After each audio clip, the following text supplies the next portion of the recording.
exploded. Well, good. Whenever you're ready. We're all going to explode. Here we go. We're- Ready? Here we go. So here we are back at Maryland Poppin' HorrorCon day two. So and we made it to mid-afternoon, actually. right, we're still here, Yes. and you're still here. So that's amazing. Everybody having fun at the show?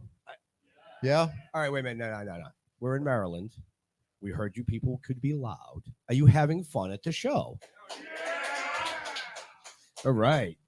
So I don't really think we need to introduce this amazing gentleman next to us, but we will anyways. This is Sam. Oh, Jones. yes. Come on. AKA Dolph Lundgren. Yeah. No, I've Now that actually. you say that, you kind of do. Well, you know what? No, I've actually. I'm not making this up. I've had to sign his autograph 3 different times. Did you No, charge triple for it? Did I do what? Charge triple. No. It was my wife trained me very well. She said, "Don't ever argue with me," meaning her, and don't you ever argue with a group of ladies because you will lose every time. So here's what happened to me. I'll make it quick. 3 different times, 3 different countries. A group of women came up to me. Already, they had the piece of. I'm not at a con. I'm at a restaurant. I'm at a mall, wherever I am. Right? They already. I guess they'd been looking at me for a while, so they had their pen and their piece of paper running to me, screaming, "Dolph, Dolph." So what does that tell you? They're not guessing. In their mind, they are convinced I am him. So I did try to explain who I am, but no. It went from automatically. It went from, it transitioned from me trying to explain who I am to now protecting Dolph Lundgren's reputation. Seriously, that's how convinced they were. So I complied with my wife. I signed Smart Dolph move. Lundgren. It happened 3 different times around the world. Signed Rhode Island Comic Con maybe 3 years ago, and I told Dolph this story, and he looked at me and he said, "You're freaking crazy, man." I said, "Dolph, I was protecting your autograph."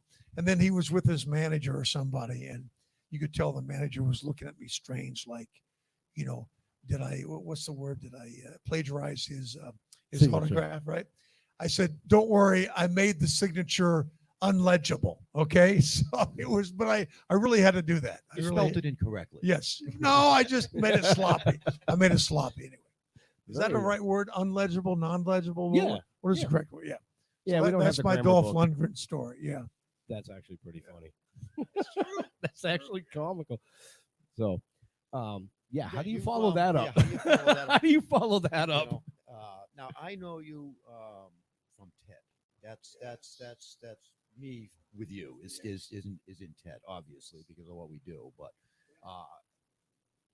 that's not a normal kind of role that I would picture you in. How did you even manage to get into that Well, film? he called me, Seth called me. And not so much with actors, but athletes, you'll hear them say, I'm a big fan of Charles Barkley, but you'll hear him say, well, before, I'm not a role model. I'm not a role model.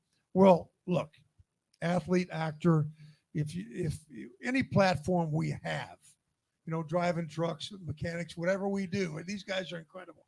He's got an incredible story where his truck went downhill 120 miles an hour. He lost the brakes. Anyway, it's a miracle story. But no matter what we do, we have a platform, right? So whether we like it or not, young people are always listening, always watching, right? So we are role models. So why am I saying that? He went up on a rabbit trail. Basically about Ted. No. So here I am. I get a phone call from Seth MacFarlane. What is it, 12, 13 years ago? And here's the role model. Here's my point. Seth said, Sam, when I was 8 years old, I went to the movie theater. My mom said, you're getting on my nerves. She dropped me off at 8 years old at the movie theater. And I saw your movie at 8 years old. It changed my life. I knew when I walked out of the movie, I was going to be a creative guy. Mm-hmm. So here's my point. He grows up. He becomes, now he's in his 40s. He becomes a decision maker in my industry. people are going to become decision makers in your industry one day. And so I obviously impacted his life Right. in a positive way. He grew up, became a decision maker, and hired me for the TED franchise. It's just that simple. So That's pretty doesn't mean cool. we have to walk on eggshells and protect and guard everything we say and do. But in a way, if we do have that platform around younger people are watching and listening, yeah, we are. We do. So one day, again, anytime I talk about my industry, our industry, Right. you apply the same thing to your industry. It works the same thing. Now, did the subject matter of the movie have an influence on, were you hesitant at all, or were you, let's go Well, for it? We're talking about Ted. Yeah. Well, that's the whole deal. What you saw in Ted, I'm sure it was embellished a little bit, but that was him from 8 years old, Right. growing up Right. with his buddies. I don't think he had a talking bear. Maybe in Well, his maybe he did. Maybe in his imagination he did, but I'm sure he was partying with his buddies. Right. Watching as much as they could Flash Gordon. Yeah. But yeah, it was that was part. The Flash Gordon theme was had a strong precedent in Ted. Well, yeah. of course it did. But that's You know. him growing up after he watched the movie at 8 years old. Right. Right. Yeah. I can't remember how old I was when I saw it, but it's still. Okay, well, I mean, I'm it 51. Came out Christmas 1980. Okay. Carried over into Yeah. early 80s. So I was about the same age. I was about 8 years old. Well, there you go. When it came out. And creativity wise, I mean, Yeah. literally every time I see this gentleman on the circuit, I just goes Flash in my head, and I can't control that. It's amazing. But you have impacted a lot of lives It's wonderful. because Yeah. of that film. Yeah. I can still see Ming. I'm like, oh, Yeah. yeah. And not just on an entertainment, feel good way, which is important. I mean, as I get older, of course, especially with Ted, Yeah. we're talking about that added that younger fan base to me. It was Right. always mom and daughter, dad and daughter, and now it's mom, daughter, granddaughter. It's dad, son, grandson. So Right. grandpa, son, grandson. Right. Yeah, and I get so now. What does that mean? I get these stories at my table. For instance, this happened 6 or 7 times. Where I'm watching a guy in line. And he's looking at me, and he comes up, and I could tell he wants to share something really important with me. So he'll send his wife and his kids away and to go shopping, and he'll say, "Hey, when I was," I get these. You've heard, "Oh yeah, it was a life-changing moment." Well, let me tell you something. We're talking about saving somebody's life. Right. I'll get these stories. Hey, Sam, when I was 8, and the line, when the line is there, they're back away. So he's talking low so nobody can hear it. And he'll say, Sam, it goes like this real quick. When I was 12 years old, I heard this voice say, go into your bedroom and commit suicide. Take your life, right? And so this guy's in his mid 40s. And now, and he was 12 years old at the time. So he went into his bedroom listening to that wrong voice saying commit suicide. And then all of a sudden the second voice came into his head. Say, hey, take that VHS. Remember, we're going back. Take that VHS of that superhero guy and play it one time. And sure enough, he listened to the voice of reason, what I call God's voice. The same voices I get in my head. It's usually the first voice is, no, you don't belong here. Who do you think you are? It's not the right voice. Usually the second voice is, okay, you do belong here. You do have value. You are, you do bring value to other people. Anyway, that second voice, he put that tape in, and he watched Flash Gordon. He said, Sam, you not only gave me hope to live on, you gave me value as an individual. Right. And I just started. I'll have my sunglasses at my table even now, right? Because I started weeping like a baby at my table. That is a life-changing story where my character, my name, whatever it was, God used me to actually save this human being. And even on a more significant scale, okay, there's the guy. He's alive. The wife and the 3 kids are non-existent. had he not listened to that voice of Right, reason. Isn't right. that amazing? That So is I don't amazing. take that for granted. In the beginning, the fans will say, "Yeah, I got a story to tell you," and I say, "Okay, And now I shut up and I listen. Now, if there's a long line, I'll say, "Is it a short? Is it a short version or a long version?" But really, the stories are really. So we have to be careful, even now. Again, no matter what industry we're in, when people say, "I got a life-changing story," it really is. It really is amazing. I mean, when I watched Ted, it kind of changed my whole perspective on Flash Gordon too, because it made a superhero a real person to me. That's cool. Yeah. Right, right. Well, that's you know, unique. It is. You could say, why is Flash Gordon still relevant? Well, he's relevant because of what you just said. He has no superpowers. He's just a man. Right. He's vulnerable. He's not as though he doesn't have those superpowers. He could, beat up 1,000 people at one time like the Hulk, or, run fast or whatever. He's vulnerable. Nobody's perfect. Nobody's perfect. He's just a man. Right. So I think that's the message. The message is, well, wait a minute. If Flash Gordon is going through all his adversity and challenges, if he could have success, and by golly, I think I could do that too. I think that's the message to all the younger audience. Yeah. That's a great message, actually. Do we have any questions out there? Really? Come Don't on, everybody man. raise their Here hand we at go. once. Flash Gordon, yeah.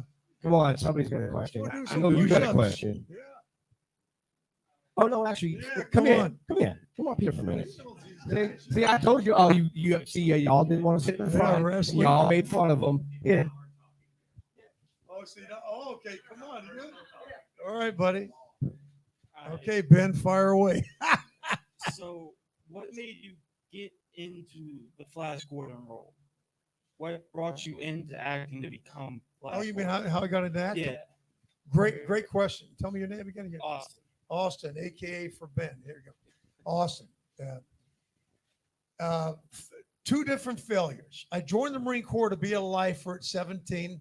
I was doing great. I was going to be a lifer. That means forever and ever. Okay.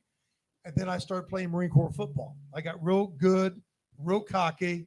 And I said, I think the pros need me. So I did my 1 year, the 4 years in the Marine Corps. So now it's 1972, 17, 18, 19, 20, 21, and 1976. I ended up in Seattle. I went to Seattle to try out for the Seahawks, right? Because I got a little bit cocky. And I tried out for the Seahawks, and they said, "Well, thank you very much, but we don't need you." Okay. So here I am. No more Marine Corps at 21. No more football. No more football at 21. So what the hell am I going to do? And in Seattle, my buddy gave me a magazine. He said, "Read this magazine. This will enlighten you. This will encourage you." I said, "What is it?" It's an article about Clint Eastwood. That article about Clint Eastwood inspired me to go to Hollywood to be an actor. So 1976, I ended up in. That's what it is. So no more. Again, two failures. The doors were closed on the Marine Corps for me, my choices, and the doors were closed on the football. And here I was. So after I read that article on Clint Eastwood, I said, I think I might want to try my luck at acting. And it happened. But I love what Denzel Washington says. Dream and dream big, but a dream means nothing without a plan. So here I am in Seattle. I'm 21, young 21. I needed a car. I bought my grandpa's car because he was up there for $50. I needed a place to stay. I stayed at my aunt's outside of LA. So I got to LA right away. I knew I needed a job. I got a job the same day I arrived as a waiter. That night, I knew I needed to join a top acting class I read about. I joined the acting class, had a car, had a job, acting class. And within a month, I had my own place after I moved out of my aunt's. Had a plan. So dream big, but you better have a plan with that dream. Get your ducks in a row. What is that? That's a great question, though. So Yeah. that's one way to get into acting. Well, yeah, but again, look. Here's the deal. Let me just be clear, and this is a great point. Again, no matter what, this industry, your industry, same thing applies. I was down. I was a little bit depressed at 21. Oh my God. Well, I left the Corps to play football. Well, the Corps is over and football's over. So if we could just get our eyes up a little bit, get your head up enough to see either that little window that's open or that big. Sometimes it's a gigantic door open, but we can't see it because we're punishing ourselves. But my buddy gave me that article on Clint Eastwood, and that did it, and it did it. So yes, you can call those two things failure. I just call them doors closed, and another.